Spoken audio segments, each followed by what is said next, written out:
Assalamu alaikum students. Our today's topic is significance of mitosis. हम last lecture में mitosis के बारे में डिटेल स्टडी करके आए। उसके हमने हर फेज़ को अच्छे से स्टडी किया। ठीक है, अब हम देखेंगे कि माइटोसिस जो है वो इम्पोर्टेंट क्यों है। मैंने यहाँ पर फर्स्ट स्लाइड में मेंशन किया हुआ है ग्रोथ में, सेल रिप्लेसमेंट में, रीजनरेशन में, एसेक्सुअल रिप्रोडक्शन में। इनमें ये जो माइटोसिस है इसकी बहुत ज़्यादा सिग्निफिकेंस है। वन बाय वन हम इसको डिटेल में स्टडी करेंगे। इसके अलावा हम इसके अंदर देखेंगे कि माइटोसिस, एरर इन माइटोसिस में कौन कौन सी प्रॉब्लम्स भी हमें फेस करनी पड़ सकती हैं। तो सबसे पहले आपके लिए क्वेश्चन भी आ सकता है, व्हाई डज माइटोसिस मैटर या व्हाई डज माइटोसिस इम्पोर्टेंट। तो आपको पता है माइटोसिस का मेन फंक्शन क्या है, what is its main function.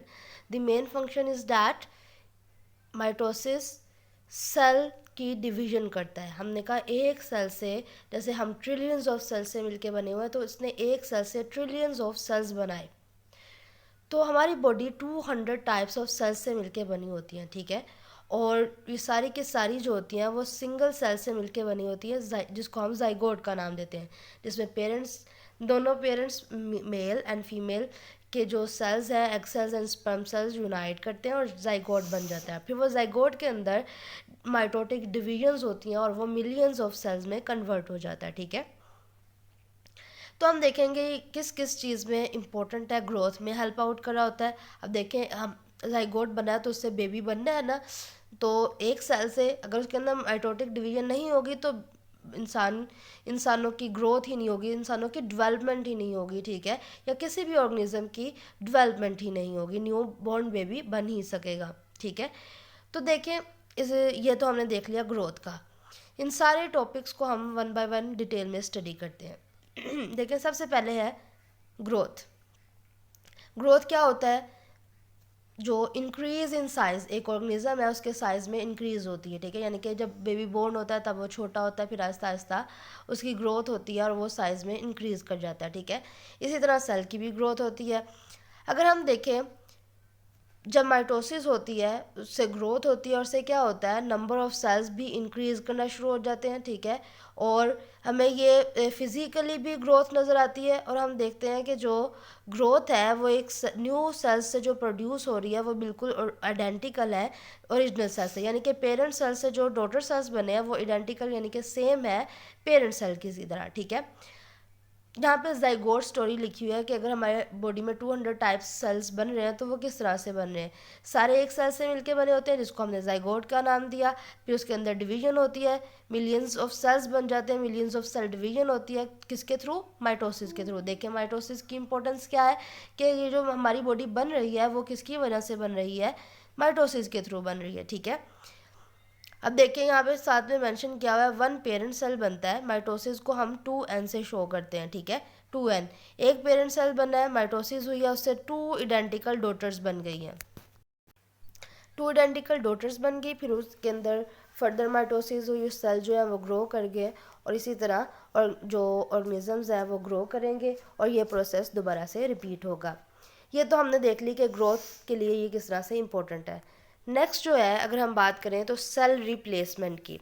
अब ऐसे हमारी बॉडी में ऐसे बहुत सारे सेल्स हैं जो डेड हो जाते हैं और दोबारा से रीजनरेट होते हैं। वो जो रीजनरेशन करवा रही होती है वो भी माइटोसिस करवा रही होती है। ठीक है, अब जैसे कि मैं आपको एग्जांपल देती हूँ, हम पिछले लेक्चर में भी हमने एग्जांपल पढ़ी कि स्किन सेल्स हैं डेड हो जाते हैं। ठीक है, और वो दोबारा से जनरेट होते हैं। वो जनरेट कैसे हो रहे हैं? वो माइटोसिस के थ्रू ही हो रहे होते हैं। ठीक है, हमारी बॉडी में जो रेड ब्लड सेल्स हैं उनकी भी एक लाइफ स्पैन होता है, वो कि 120 डेज़ का होता है। 120 डेज़ के बाद एक जो रेड ब्लड सेल है उसकी डेथ हो जाती है। अब देखें, डेथ अगर हुई है तो उसकी जगह न्यू सेल भी बनना है। ठीक है, न्यू सेल जो बनेगा वो किसके थ्रू बनेगा? माइटोसिस के through. Of course skin cell की हमने पहले ही बात कर ली। देखिए लाइफ स्पैन उन्होंने 2 to 4 वीक्स दिया हुआ है।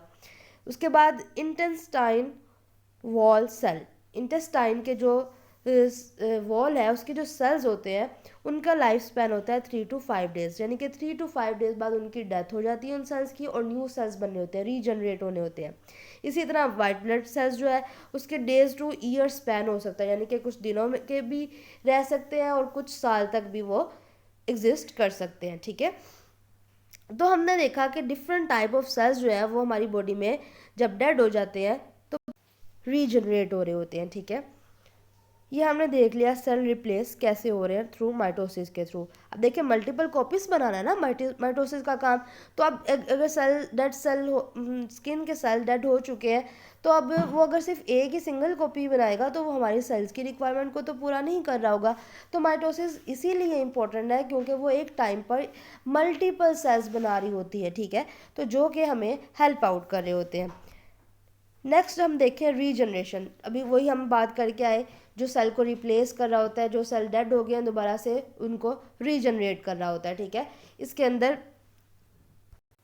अंदर हम कुछ एग्जांपल्स देखते हैं। सी स्टार, स्टार फिश जो है आपको पता है वो स्टार की तरह उसकी शेप्स होती हैं और 5 उसके कॉर्नर्स होते हैं, ठीक है, जैसे स्टार के होते हैं। तो फर्ज करें हम अगर उसको आर्म्स का नाम देते हैं, एक आर्म जो है उसकी ब्रेक डाउन हो जाती है, बिल्कुल अलहदा हो जाती है उससे।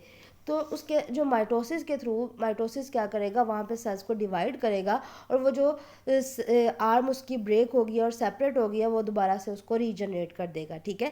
इसी तरह प्लेनेरिया भी होता है, एक फ्लैट वर्म है, वो भी अगर चाहे उसको एक छोटा सा वो ऑर्गेनिज्म है, ठीक है, वो चाहे 10 पीसीज में भी कन्वर्ट हो गया ना, एक छोटे से पीस से भी दोबारा से वो उसके अंदर माइटोसिस होगी और वो पूरे एक इंडिविजुअल में कन्वर्ट हो जाएगा। इसी तरह लीजर्ड, अगर लीजर्ड की जैसे अगर उसकी टेल ब्रेक हो जाए, ठीक है, और सेपरेट हो जाए उससे, तो वो उसको क्या करती है माइटोसिस के थ्रू दोबारा से रीजनरेट कर लेती है। उसके बाद हम देखेंगे इसकी इंपॉर्टेंस में ए सेक्शुअल रिप्रोडक्शन भी आती है।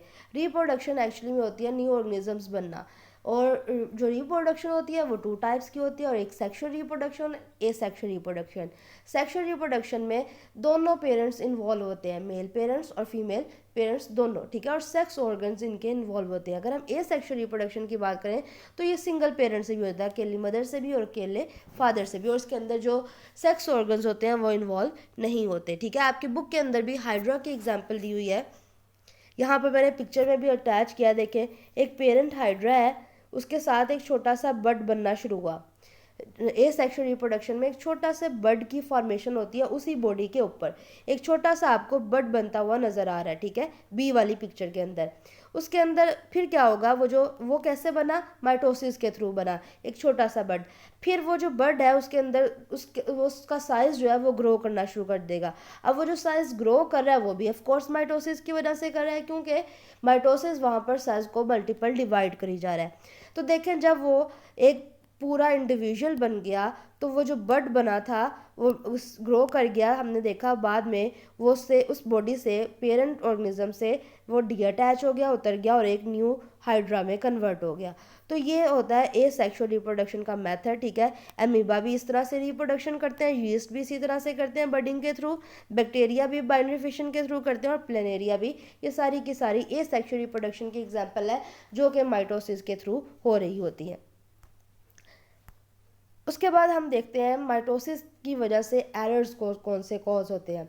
अब देखिए हमने माइटोसिस के डिफरेंट फेजेस पढ़े और बहुत सारे प्रोसेसेस हमने देखा हो रहे होते हैं। क्रोमोसोम्स डुप्लीकेट हो रहा होता है, क्रोमोसोम्स जो है वो डिवाइड हो रहा होता है, 2 सिस्टर क्रोमेटिड्स जो होती हैं उसके सेपरेट हो रही होती है।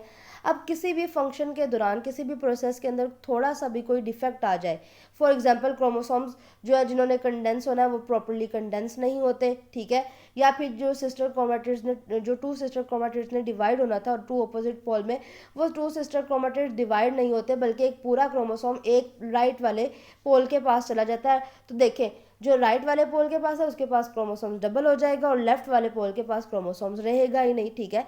तो देखें इसकी वजह से बहुत सारे जेनेटिक डिफेक्ट्स, बहुत सारी जेनेटिक डिजीजेस भी कॉज होती हैं, ठीक है। देखें यहाँ पे मेंशन किया हुआ है सबसे पहला क्रोमेटिड सेपरेशन फेलियर, यानी कि जो अभी मैंने बताया कि 2 सिस्टर क्रोमेटिड अटैच होती हैं क्रोमोसोम्स में, एक सिस्टर क्रोमेटिड राइट साइड पे पोल पे चलती है और जो दूसरी सिस्टर क्रोमेटिड है वो ऑपोजिट साइड के पोल पर जाती है। अब वो दोनों एक ही पोल पे चले जाते हैं और एक दूसरे पोल पे कोई क्रोमेटिड नहीं जाता, तो जो उसकी सेपरेशन हो रही होगी वो फेल हो जाएगी, जिसकी वजह से जो अनइक्वल क्रोमोसोम्स डिस्ट्रीब्यूशन होगी, ठीक है, जो कि आगे डिफरेंट डिजीजेस कॉज करती है। उसके बाद है क्रोमोसोम्स डैमेज। अब देखें जब क्रोमेटिन मटेरियल कंडेंस हो रहा है तो हो सकता है कि क्रोमोसोम डैमेज हो जाए, या फिर सिस्टर क्रोमेटिड जब सेपरेट आउट हो रही है उस दौरान क्रोमोसोम के किसी वजह से डैमेज हो जाए तो भी वो पूरा उसको उस प्रोसेस को क्या करेगा, बिल्कुल डिस्टर्ब कर देगा, ठीक है। और जेनेटिक इन्फॉर्मेशन जो पेरेंट्स से ऑफस्प्रिंग या डॉटर सेल्स में जानी है वो कम्प्लीटली डिस्टर्ब हो जाएगी। उसके बाद है जीन म्यूटेशन। अब जीन्स जो है वो आपको पता है क्रोमोसोम्स पे प्रेजेंट होते हैं, जब क्रोमोसोम्स डिस्टर्ब हो गया तो जीन्स भी डिस्टर्ब हो जाएंगी, चेंज हो जाएंगी, आल्टर हो जाएंगी। जिस जिस जीन ने जो इन्फॉर्मेशन कैरी कर रही होगी, जब जीन ही डिस्टर्ब होगी तो उसके ऊपर जो इन्फॉर्मेशन है, जो इंस्ट्रक्शन है, वो भी क्या हो जाएगी, चेंज हो जाएगी, ठीक है। और सेल्स जो है वो डिवाइड करना स्टॉप नहीं करेंगे और कंटिन्यूसली डिवाइड होते जाएंगे। और ये जो कैंसर्स आप लोगों ने सुना होगा, कैंसर के बारे में एक डिजीज़ है, कैंसर सेल्स जो होते हैं ना, ये माइटोसिस उसकी भी बहुत बड़ी वजह बनता है, ठीक है। क्योंकि कैंसर होता ही multiple division, non stoppable division of cell होता है, यानी कि सेल्स डिवाइड ही हुई जा रहे होते हैं, वो कंट्रोल ही नहीं होते, ठीक है। तो जब माइटोसिस रुक नहीं पा रही होगी, सेल्स डिवाइड होते रहेंगे, तो वो किसका रीज़न बनेंगे, कैंसर सेल का, या कैंसर कॉज करेंगे, ठीक है। तो ये हम देखें जो एरर्स हैं माइटोसिस की वजह से हो रहे होते हैं। माइटोसिस की वजह से जब डिवीजन कंट्रोल नहीं हो रही तो ट्यूमर्स, कैंसर और मेटास्टेसिस की रीज़न बनते हैं। ट्यूमर्स क्या होते हैं, जब डिवीजन, यहाँ पे मैंने ट्यूमर और कैंसर सेल के बारे में डिफ्रेंशिएट भी लिखा है।